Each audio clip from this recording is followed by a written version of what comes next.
Registration జరిగింది 2025లో. 2025లో ఎప్పుడు జరిగింది? నాకు 19వ తారీఖు జరిగింది. 19వ తారీఖు మే నెలలో నాకు భూమి రిజిస్ట్రేషన్ నేను చేసుకున్నా సర్వే నెంబర్ 1లో.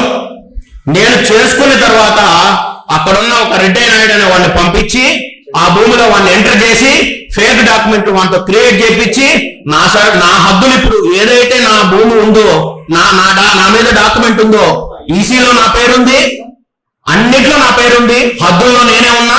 ఆయన కూడా భూమి నా దగ్గర లేదు, భూమిలో నేను లేను. ఏమంటే కోర్టుకు పోమని. కోర్టుకు పోయి మాకు తెలియదా? మీరు మోసాలు చేసి మమ్మల్ని కోర్టుకు పోమనడం ఏంటి? ప్రజల్ని మీరు సక్రంగా పనిచేయండి, నీట్ గా పనిచేయండి.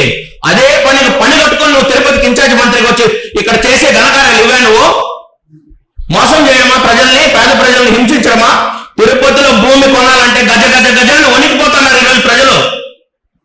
తెలుగుదేశం ప్రభుత్వము వచ్చిన తర్వాత తిరుపతిలో భూమి కొనాలంటే ప్రజలు వణికిపోయే పరిస్థితికి మీరు తీసుకొచ్చారు. వాళ్ళ మీద వైసీపీ వాళ్ళ మీద పెట్టారు. సిగ్గులేదా మీకు? సిగ్గులేదా మీకు? రాండి, మీరు బహిరంగ చర్చకి రాండి. నా దగ్గర ఆధారాలు ఉన్నాయి. కలెక్టర్కి ఇచ్చిన, ముఖ్యమంత్రికి ఇచ్చిన, ఆర్డీఓకి ఇచ్చిన, ఎంఆర్ఓకి ఇచ్చిన. ఈ తిరుపతి అర్బన్ లో ఒక ఎంఆర్ఓ ఉన్నాడు, దొంగ. పని చేయడు, ఆఫీసులో ఉండడు, ప్రజలకు పలకరు, సర్వేలు చేయరు, పని చేయరు, లంచాలమయం పూర్తిగా రెవెన్యూ డిపార్ట్మెంట్. ఏం నడుస్తుంది తిరుపతిలో? ఈ రోజు మేము సగం గుర్తుకుంటున్నాడు. మీకు దమ్ముంటే మీరు ఎందుకు ప్రెస్ మీట్ పెట్టలేదు? ఇద్దరు కలిసి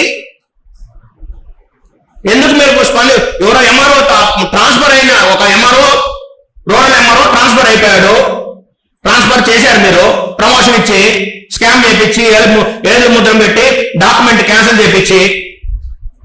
నా విషయం కూడా చెప్పండి, నేను కూడా బాధ్యనే కదా. రాండి, మీకు దమ్ముంటే, ధైర్యం ఉంటే రాండి. నేను కాణిపాకానికి వస్తాను, నేను నీళ్ళ మునుగుతా, కోనేట్లో సత్యం చేద్దాం. బహిరంగ క్షమాపణ మీకు కాళ్ళు పట్టుకొని చెప్తా. మీరు కానీ కాణిపాకానికి వచ్చి సత్యం చేస్తే మీ కాళ్ళు పట్టుకొని నేను క్షమాపణ చెప్తాను. మీకు ధైర్యం ఉంటే రాండి, దమ్ముంటే రాండి. ఇద్దరు ఎమ్మెల్యే గారు, మంత్రి గారు, మేము అవిలాల భూమిలో అక్రమాలు చేయలేదు, మేము దానికి అవినీతికి పాల్పడలేదు, మేము దొంగ పని చేయలేదు అని మీకు దమ్ము ధైర్యం ఉంటే రాండి. నాకు ఎవరు న్యాయం చేస్తారు? నా భూమి కబ్జా అయింది, నేను కూడా బాధ్యుండే. తిరిగి అలసిపోయాను నేను.